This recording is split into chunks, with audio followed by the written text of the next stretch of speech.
ইসকনের ক্যাম্পাসের মধ্যে main gate দিয়ে ঢুকে যে গদা ভবন আছে, গদা ভবনের একটু আগেই বাঁ পাশে রয়েছে গৌরনীতাই ধর্মশালা বলে একটি থাকার জায়গা। এখানে বেশ সস্তায় থাকা যায়, যাদের একসঙ্গে দল বেঁধে অনেকে যদি আসেন এবং সস্তায় যদি থাকার জায়গা খোঁজেন ইসকন ক্যাম্পাসের মধ্যে, তাহলে গৌরনীতাই ধর্মশালা তাদের জন্য উপযুক্ত। এই যে আমি এই বিল্ডিংটা দেখাচ্ছি, ইসকন মন্দির, আর এর পাশে বিল্ডিংটা দেখা যাচ্ছে, বড় বিল্ডিংটা হলো গদা ভবন। গদা ভবনের একটু আগে বাঁ পাশে একটা গলি ঢুকে চলে গিয়েছে, এটা হলো 4 নম্বর গেটের দিকে গিয়েছে তালা। আমি এখানে ভেতরেও যাব, ভেতরে গিয়ে একটু ঘরগুলো কেমন একটু দেখিয়ে দেবো আপনাদেরকে। লম্বা প্যাসেজের মতো চলে গিয়েছে, আর প্যাসেজের দুপাশে বাঁশের চাটাইয়ের ঘেরা ঘরের মতো রয়েছে, আর দরজাগুলো রয়েছে। ঘরগুলোতে তালা দেওয়া, মানে ভেতরে আবাসিক বা কোনো ট্যুরিস্ট রয়েছেন। আর এই পাশে হচ্ছে ডান পাশে ঢুকতেই ডান পাশে ওদের অফিস এবং রিসেপশান।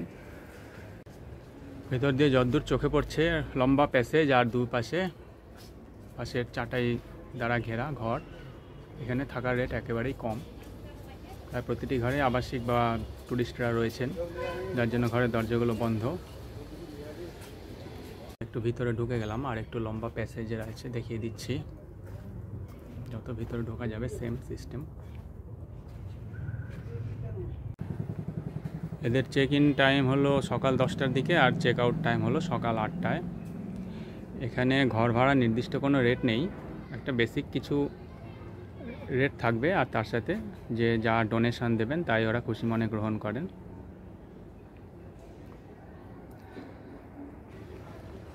তো ভক্ত বন্ধুরা, আপনারা মায়াপুরে এসে যদি কম রেটে থাকতে চান, অনেকে মিলে দল বেঁধে এসেছেন, এবারে কম রেটে এখন থাকার জায়গা খুঁজছেন, তাহলে এই গৌরনীতাই ধর্মশালা কিন্তু আপনারা ভেবে দেখতে পারেন থাকার জন্য।